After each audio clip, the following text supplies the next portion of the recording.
সব সময় একই খাবার খেতে ভালো লাগে না। মুখের স্বাদ বা রুচি ফেরানোর জন্য আমাদের বিভিন্ন রকমের খাবার তৈরি করতে হয়।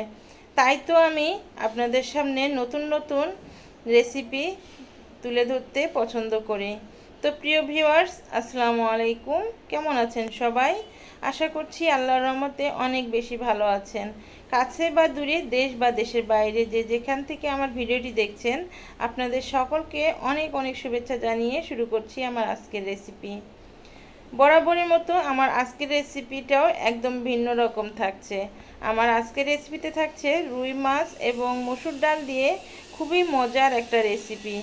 এই রেসিপি আপনারা যারা খেয়েছেন আমাকে অবশ্যই কমেন্ট করে জানাবেন, আর যারা খাননি আমার এই রেসিপি দেখে বাসায় একবার হলেও ট্রাই করবেন। দেখবেন এর স্বাদ কখনো ভুলতে পারবেন না, কথা দিচ্ছি। আমার এই রেসিপি তৈরি করে যদি আপনি বাসায় খান তাহলে বারে বারে কিন্তু এই রেসিপি তৈরি করতে চাবেন। তো আমার এই রেসিপি তৈরি করতে এখানে রুই মাছ লাগছে। আমি রুই মাছ এরকম সাইজে কেটে ধুয়ে পানি ঝরিয়ে নিয়েছি। আপনারা চাইলে যে কোনো মাছ দিয়ে তৈরি করে নিতে পারেন, তবে রুই মাছ দিলে বেশি ভালো হয়। তো ভিউয়ার্স, আজকে আমি মসুর ডাল দিয়ে রুই মাছ রান্না করব। এই জন্য প্রথমে ডালগুলো ভিজিয়ে নিয়েছি। ভেজানো হয়ে গেলে ভালোভাবে ধুয়ে পানি ঝরিয়ে নিয়েছি। ডালের মধ্যে 2 ইঞ্চি পরিমাণে আদা দিয়েছি, 5-6টি বড় রসুনের কোয়া দিয়েছি, স্বাদ মতো কাঁচামরিচ দিয়েছি। এরপরে সবগুলো উপকরণ ভালোভাবে পেস্ট করে নিয়েছি। আপনারা চাইলে কিন্তু এইগুলো পাটাতেও বেটে নিতে পারেন, কোনো সমস্যা নেই। এরপরে এখানে আমি 5-6টি পেঁয়াজ কুচি করে দিয়েছি। পেঁয়াজটা আপনারা কমিয়ে বাড়িয়ে দিতে পারেন। এরপরে দিয়ে দিচ্ছি স্বাদ মতো লবণ, দিয়ে দিচ্ছি সামান্য একটু হলুদ গুঁড়ো, সামান্য একটু ধনিয়া গুঁড়ো, সামান্য একটু জিরা গুঁড়ো, আর সামান্য একটু গরম মশলা গুঁড়ো। গরম মশলা গুঁড়োটা অবশ্যই দিবেন। গরম মশলা গুঁড়ো দিলে কিন্তু অনেক বেশি ভালো লাগে। এরপরে সবগুলো উপকরণ খুব ভালোভাবে মেখে নিচ্ছি। তো ফ্রেন্ডস, ডালের এই মিশ্রণ দেখে আপনারা নিশ্চয়ই বুঝতে পারছেন আমি এগুলো কি করব। হ্যাঁ, আমি এই ডালের মিশ্রণগুলো দিয়ে বড়া ভেজে নেব। তো এই বড়া ভাজার জন্য চুলায় একটি কড়াই বসিয়েছি আর কিছুটা তেল দিয়ে গরম করে নিয়েছি। তেল কিন্তু পুরোপুরি গরম করা যাবে না। তেল বেশি গরম না আবার বেশি ঠান্ডাও না, ঠিক এমন অবস্থাতে আমি বড়াগুলো ভেজে নেব। তো বড়াগুলো আমি মাঝারি সাইজ করে নিয়েছি। আপনারা চাইলে কিন্তু বড় বা ছোট করে নিতে পারেন। আমি যেহেতু বড়াগুলো রান্না করব মাছ দিয়ে, এই জন্য আমি মাঝারি সাইজ করে নিয়েছি। তো আমরা সব সময় যে ডাল পেঁয়াজু বা ডাল বড়া যেভাবে খেয়ে থাকি লাল লাল মুচমুচে করে, আমি ঠিক বড়াগুলো ওইভাবে ভেজে নিয়েছি। এরপর বড়াগুলো একটি বাটিতে করে তুলে এক সাইডে রেখে দিচ্ছি। দ্বিতীয় ব্যাচে বড়াগুলো ঠিক আমি এভাবে ভেজে নেব। দ্বিতীয় ব্যাচে বড়া ভাজা হতে হতে আমি যে আগে মাছগুলো ধুয়ে রেখেছিলাম সেই মাছগুলোতে একটু হলুদ আর একটু শুকনো মরিচের গুঁড়ো দিয়ে ভালোভাবে মেখে নেব।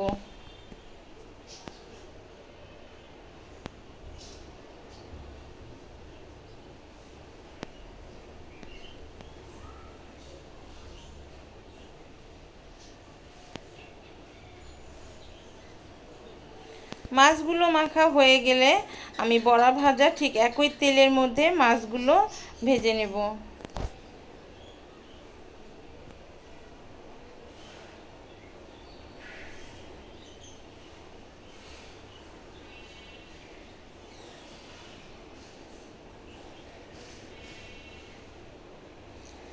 তো মাছগুলো ভাজা হতে হতে আমি আপনাদের দেখিয়ে দিচ্ছি আমি যে বড়াগুলো ভাজলাম সেই বড়াগুলো কতটা সুন্দর হয়েছে।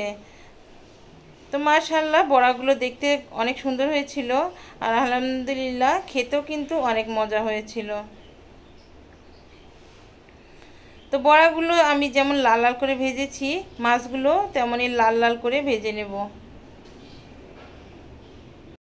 মাছগুলো ভাজা হয়ে গেলে আমি একটা বাটিতে করে তুলে এক সাইডে রেখে দিব। মাছ ভাজার একই তেলের মধ্যে আমি এখানে দিয়ে দিচ্ছি প্রায় 1 কাপের মতো পেঁয়াজ কুচি দিয়ে দিলাম। পেঁয়াজটা একটু নাড়াচাড়া করে নিয়েছি। এরপরে এখানে দিয়ে দিচ্ছি 1 চামচ আদা পেস্ট আর 1 চামচ রসুন পেস্ট। আর 2টি পেঁয়াজ পেস্ট করে রেখেছিলাম, সেই পেঁয়াজ পেস্ট দিয়ে দিলাম।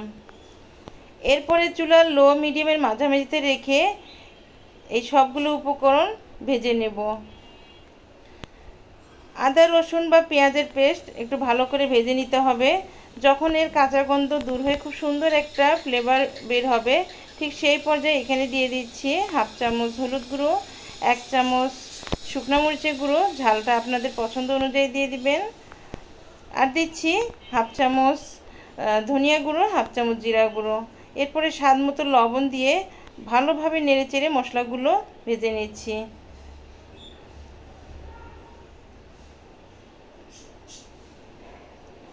তো চুলা আমি লো মিডিয়ামের মাঝামাঝিতে রেখে মশলাগুলো 2 মিনিটের জন্য কিন্তু ভেজে নিয়েছি।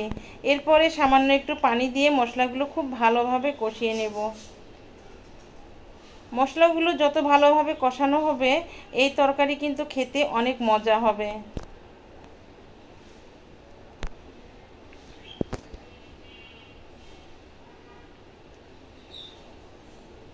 তো ফ্রেন্ডস, আপনারা দেখে বুঝতে পারছেন মশলাগুলো আমি কত সুন্দর করে কষিয়ে নিয়েছি। তো আপনাদের কাছে এই পর্যায়ে একটা রিকোয়েস্ট থাকবে, যারা এখন পর্যন্ত একটা লাইক দিতে ভুলে গেছেন, প্লিজ লাইক দিয়ে ভিডিও কন্টিনিউ করবেন। আর আপনি যদি আমার চ্যানেলে নতুন হয়ে থাকেন তো আমার চ্যানেলে সাবস্ক্রাইব করে আমার পাশে থেকে যাবেন। তো মশলাগুলো ভালোভাবে কষিয়ে নিয়েছি। এরপরে পরিমাণ মতো ঝোল দিয়ে দিলাম আর ভেজে রাখা সেই মাছগুলো দিয়ে দিচ্ছি।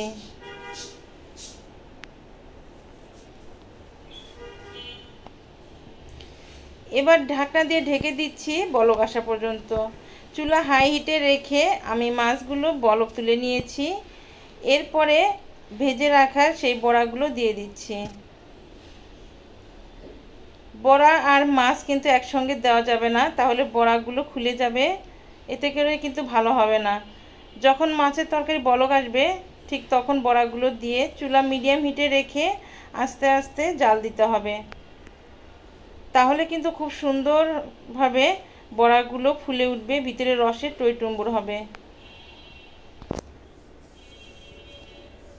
তো আমি ঢাকনা দিয়ে ঢেকে চুলা মিডিয়াম হিটে রেখে আরও 2-3 মিনিটের জন্য রেখে দিচ্ছি।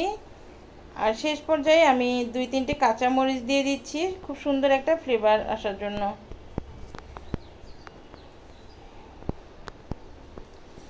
তো আলহামদুলিল্লাহ রান্না আমার সম্পূর্ণ হয়েছে। তো আমি এইভাবে ভুনা করেছি, আপনারা চাইলে কিন্তু একটু ঝোল রাখতে পারেন। তো আমার কাছে এইভাবে বেশি ভালো লাগে, ঝোলটাও কিন্তু ভালো লাগে। তো আজকে আমি এভাবে আপনাদের সঙ্গে শেয়ার করেছি, ইনশাল্লাহ ঝোলের তরকারিও একদিন শেয়ার করব আপনাদের সঙ্গে। আর এই তরকারি খেতে কিন্তু অনেক মজা হয়। আপনারা যারা জানেন তারা তো জানেন, আর যারা জানেন না একবার হলে ট্রাই করবেন, দেখবেন আপনাদের কাছে অনেক অনেক ভালো লাগবে।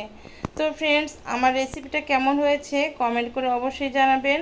আপনাদের মূল্যবান মতামতগুলো জানাবেন। আপনাদের কমেন্টসগুলো পড়তে কিন্তু আমার ভীষণ ভালো লাগে। যদি আমার ভিডিওতে কোনো ভুল ত্রুটি হয়ে থাকে তো ক্ষমা দৃষ্টিতে দেখবেন।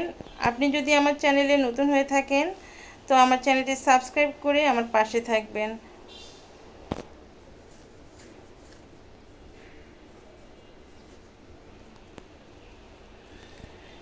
তো আমি একটা বড়া আপনাদের ভেঙে দেখিয়ে দিচ্ছি যে এটার ভিতরটা কতটা লোভনীয় হয়েছে আর কতটা জুসি হয়েছে। খেতে কিন্তু আলহামদুলিল্লাহ ভীষণ ভালো লাগে। মুখে নয়, আপনারা বাসায় ট্রাই করবেন, দেখবেন আপনাদের কাছেও অনেক অনেক ভালো লাগবে।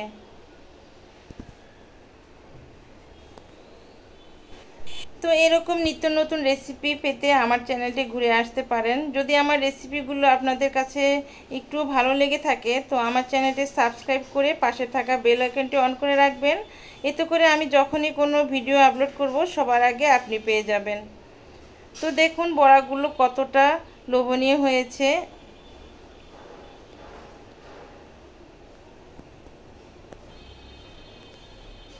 তো ফ্রেন্ডস, আজকের মতো এখানে বিদায় নিচ্ছি। দেখা হবে আগামী নতুন কোনো এপিসোডে।